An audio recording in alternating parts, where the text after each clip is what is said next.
Hi, everyone, and welcome to another episode of Recycled Content, a podcast of the Association of Plastic Recyclers, an international nonprofit and the largest North American organization focused exclusively on improving recycling for plastics. I'm Kara Pochiro, and I'll be your host today.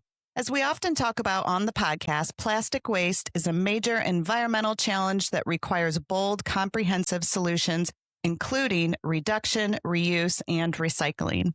Within the world of recycling, innovation and technology is always evolving. Today, we're talking with Domenic Di Mondo, the CEO of GreenMantra Technologies. Founded in 2010, GreenMantra is a Canadian plastics recycling company that commercialized a technology that converts polyethylene and polypropylene into waxes. These waxes are used as additives to improve the durability of plastic pipes, roofing products, and road materials. Mr. Di Mondo has been with the Brantford, Ontario-based company for 14 years, serving in his current role since 2025. He originally joined GreenMantra as a research and development manager during its first year of operations, bringing scientific expertise that has been instrumental in the company's growth. Under Domenic's leadership, GreenMantra is poised to advance as a leader in sustainable innovation and chemical recycling in the Canadian market. So welcome, Domenic, and thanks for joining us today. Thanks for having me. It's a pleasure to be here. GreenMantra's products are used as performance enhancers and processing aids in roofing, asphalt roads, extruded plastic pipes, and other construction infrastructure applications, with useful lifespans of 20 to 50 plus years. Tell us about your process and more about the types of products you manufacture. Absolutely. So we're in a space called molecular recycling. Some people will refer to it as chemical or advanced. And I know today we won't debate the name of our industry, but that can be a separate podcast. Yes. But what we do is we've developed a technology that we've brought into commercial scale that really, on a molecular scale, reduces the chain length of a plastic. So if you think of a plastic as a really long rope, that's the molecule. In molecular recycling, there's a lot of technologies that are focused on making it into really small segments of the rope. So back to the monomer that can be used to build plastic, or back to really small molecules that could go back into crackers to ideally get back to rebuilding plastics. But what we focused on, what we commercialized, was to take that long chain and just make it slightly shorter. And by doing that, we shift it from being a plastic into still being a polymer, but now into the range of synthetic waxes. And when most people hear wax, in their mind will go to a crayon or a candle. But similar to plastic, which is a bit of a ubiquitous term because there's not one plastic. There are so many types of plastics. There are also so many types of waxes that exist. And paraffin or microcrystalline waxes are one type. They're much lower melting point, more commoditized, but people tend to see them in everyday products. High melting polyethylene and polypropylene waxes were a molecule that already existed today that were derived from fossil sources until we at GreenMantra figured out how to do that from plastics. But they're typically used as an additive in the manufacture of other products. So they're in a lot of the products we use every day. We just don't see them because they're a small component of a larger recipe to make a product. And so we really focused on making these high melt synthetic waxes from waste plastics and doing it in a way that creates additives that are adding value to the markets we focus on today, which, as you mentioned, in building and infrastructure, are things like a road, asphalt shingles, or back into industrial plastic products. And it's really about not just driving a more sustainable product, because obviously that's where our passion is, but also delivering a product that creates value for our customers. You've said performance has to come first. Obviously, that's true with the different types of products that you just mentioned. Why is that especially important when recycled materials are being used in applications like paving and roofing? Essentially, for me, I think it's important no matter what you do. If you're going to be building a profitable business and a for-profit business, you've got to be focusing on delivering a product that creates value for your customer, whoever your customer is. And so in our case, when we talk about these different infrastructure applications, it really is how do we either deliver a performance edge for our customer? How do we create efficiencies for them and their process, which then leads to value? And then, the goal for us is how do we do that and do it in a way which also drives greater sustainability? And I think that's a mandate, whether you are a recycling business, whether you're a CPG brand, how do you create products that deliver value to the customer but also create more sustainability. And I think that's a common misconception with plastic recycling. People think that when you use recycled plastics, you can't have equal or even beyond the performance of virgin material. So it's always really important to touch on these topics when we're talking about recycling versus virgin and the types of materials that we make. So, and I always like having a good myth buster on the podcast too, and proving our point. So this is a good one. The recycling conversation often centers on packaging and also often includes misconceptions about downcycling. When people hear recycled plastic, they often think of a material being turned back into another plastic package, which is often the case. But the fact of the matter is diverse applications for recycled plastics are necessary to maintain a healthy recycling system. Let's dive into this one, as I'm sure you're asked about this often. Why is it important to broaden the conversation beyond packaging and look at other end markets like asphalt and roofing? And how is GreenMantra's approach different? This is a great question, and it's a meaty one. So I'll do my best to try to be concise, but I can't promise that yet. So if we think about kind of where things started, we started with a linear economy. And we're going back, obviously, quite a while here, but it was a fossil resource being mined out of the environment, creating a product, we use that product, and then we dispose of it. And that was the linear economy. And obviously, we all know why that's not an economy we want to be in and we want to build from. And that brought us to trying to create a circular economy. But what's kind of the prevailing convention right now when we think of a circular economy is that it has to be product to product, whether it's bottle to bottle or packaging back to packaging. And that is absolutely a critical pathway, and it's a pathway we should maximize. But I think an important kind of broader definition when we think of the circular economy should be the resource recovery circular economy, which is then saying, how do we reduce or eliminate fossil resources from being mined out of our environment? And how do we reduce or eliminate valuable carbon that's then been created, the products that are creating from then leaking back into our environment? And how do we do that in a way that creates the most value for the products and also the smallest environmental footprint? And so when we take that broader lens, it leads to obviously things like product design and policy are critical. And then plastics to plastics or product to product pathways are very critical as well. We want to maximize them there, but we shouldn't eliminate any other potential pathways and really narrow ourselves to saying it's only possible to recycle if it's product to product. Because there are instances when, because of the way the product was produced or the application it's going into, it may not be the most environmentally friendly or the best value to have it go back into that same application. And that's where, whether it's through mechanical recycling, dissolution, molecular, some may call chemical recycling, we actually want to create as many different pathways as we can there. So as many solutions or tools in the toolbox. So again, we can maximize reducing fossil resources from being extracted and from plastics from entering, or really any waste stream, because you can apply this methodology to other types of materials from entering in the environment. And so that's why I think it's critical to not to deprioritize that pathway of product to product, but to also allow for other pathways to be possible when it makes the most sense for the material and for the application that it's going into. I think that was a great explanation. I like why limit ourselves to package, bottle to bottle, et cetera. We want to have as many pathways as we can. A lot of these pathways lead to things that, as we mentioned earlier, last for 20 to 50 plus years and don't need to go back into the stream once again. So those multiple pathways, multiple applications are so important. And you explained that very well. Thank you.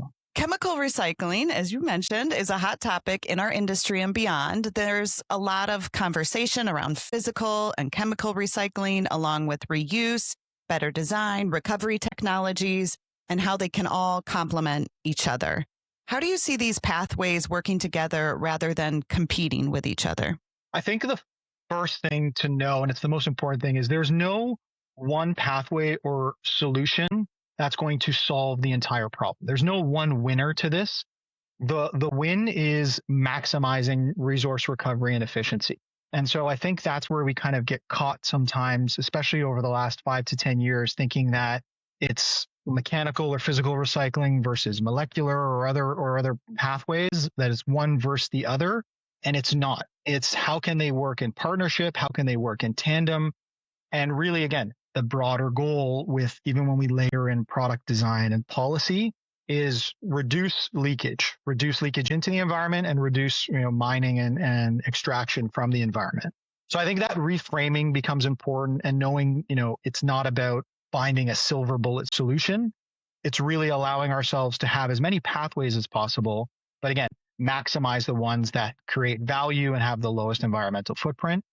And so a good example, when we look at GreenMantra, and it ties to what I discussed before, a big focus for us is on films and fibers, whether they're polyethylene or polypropylene, because some of those can be streams that are more challenging to physically recycle. And with our process, which is a low energy, high yield process, we just slightly shorten that chain. And now we produce these high value synthetic waxes that are going into a road to reduce rutting and increase its lifespan. Go into a shingle to make that shingle stronger and last on the home longer, or go back into the manufacturing of industrial plastics where we are improving the processing efficiency. And in doing that, maybe allow the compounder or the injection molder or the blow molder to add more recycled content. So I think it's so important that we don't take a narrow view, and we also look at these technologies, these processes, and just the ecosystem as kind of working together, not against each other. Exactly. And we talk about this a lot at APR. Sometimes people think the mechanical or physical recyclers are in competition with the chemical recyclers, and they're all fighting for this material. And you mentioned that you often work with materials that are harder to recycle. And this is where chemical recycling and mechanical recycling can really complement each other, just as you said. So that's really important to talk about. You've described plastic as a carbon resource. Tell us more about that. What does that mean? How should that idea change the way we think about plastic waste? It goes back to what I referred to before about looking at it as a resource recovery economy, and not just a plastic to plastic circular economy. Again, not to deprioritize that pathway, but to just look at it in the broader lens.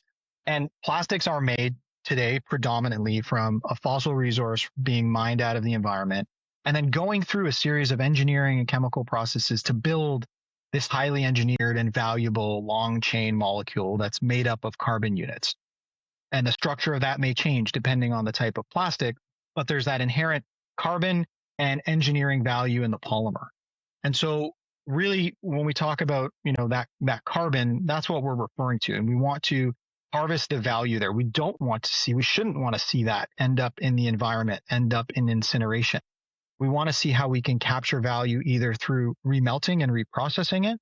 But if that doesn't work because the product that's being generated doesn't suit the application or the economics aren't making sense, then if there's another pathway, either through molecular recycling or dissolution, where we can still maintain the value of the material, but maybe it's a changing its structure or its form or its composition, but that carbon still has value somewhere, and the environmental footprint is better than incineration, is better than landfilling, and you're still creating a valuable product, that should be the goal. And I think when you think about, a plastic isn't just plastic, it's this engineered carbon material.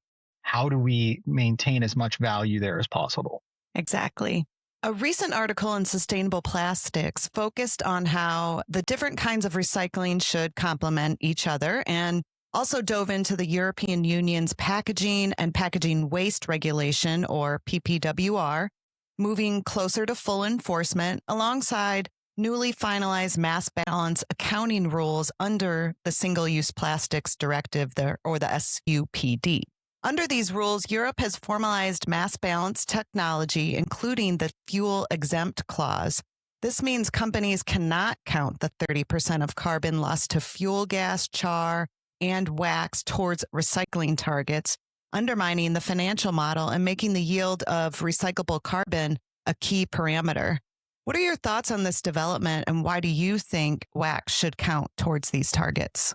It's an important question. I'm going to try to break it up into kind of two different buckets. One on, I think, the core objective that they're trying to get to, and then maybe the ways that they can improve the endpoint. So on the core objective, with the way I interpret what the PPWR is trying to put in with that regulation, I think they're trying to create important steps forward on greater transparency and consistency with how recycling outcomes are measured.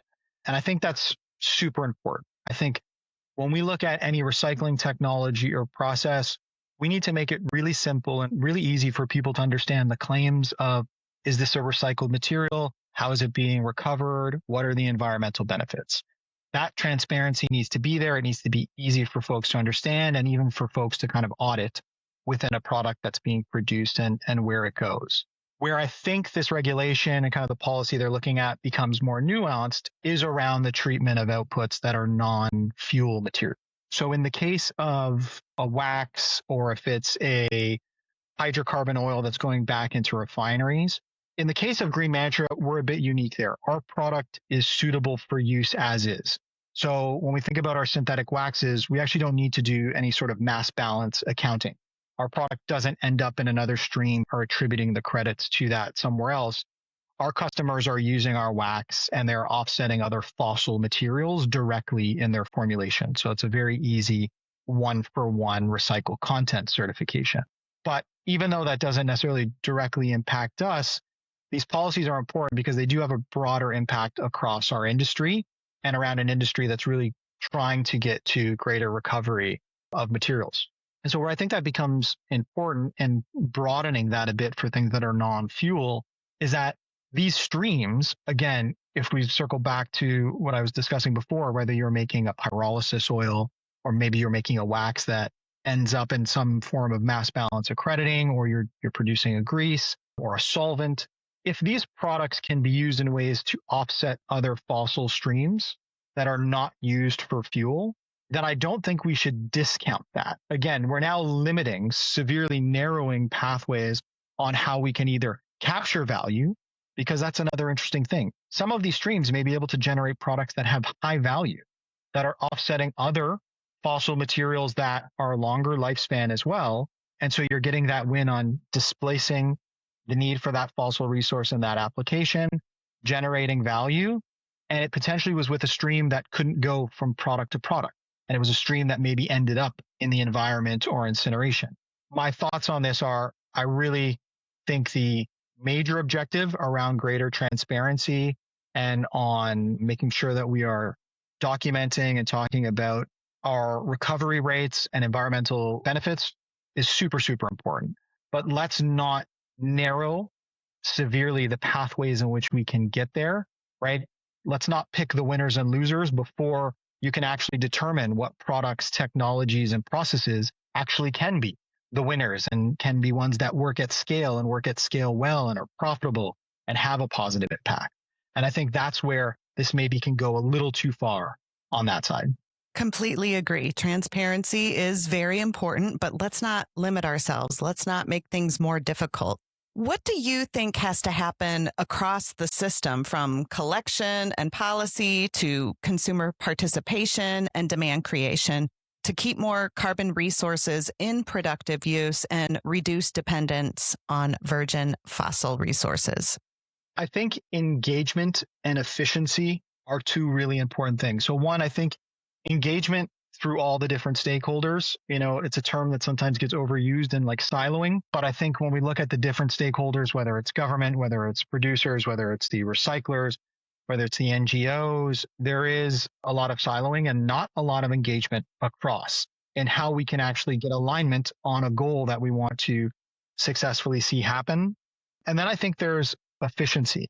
How can we do this in a way that takes into account doing it in a time frame that is both realistic, but also not so slow that it kind of hinders innovation and hinders progress. So I think engagement and efficiency in those two lenses are really important if we're going to drive greater success.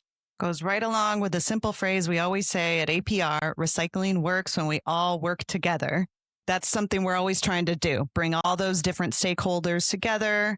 Love how you said, don't work in these silos. Let's all work together for this common goal that we have. There's a lot of, I find, discussions on where it ends up turning to who's right and who's wrong, who has the better position, rather than saying, guys, how can we work together? Where are we aligned? How do we then move things forward?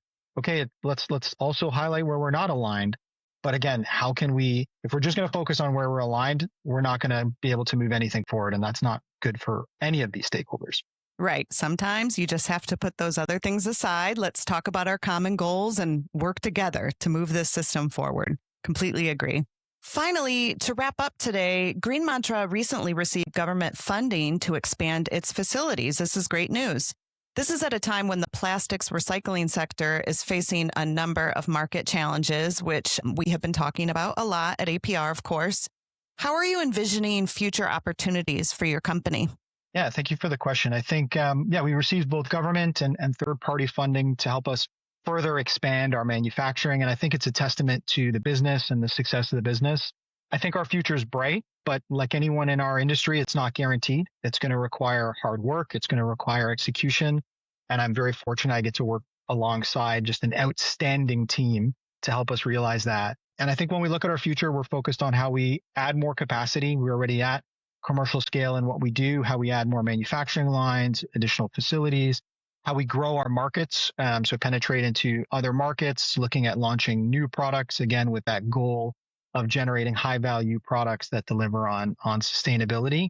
And so for us, it's continuing to grow as a specialty chemicals or specialty additives business and doing it using waste materials as an input. So we're very excited about where we are today and where we've taken the business, but also where we're going next. That's great news. Look forward to seeing that growth with GreenMantra and the industry as a whole.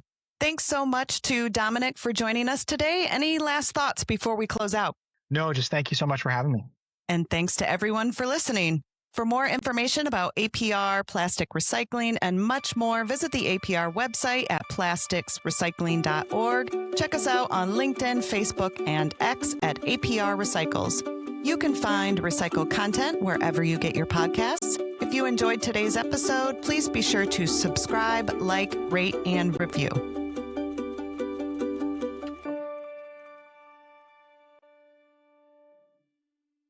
This podcast was recorded in the studios of Policy Resolution Group, Washington.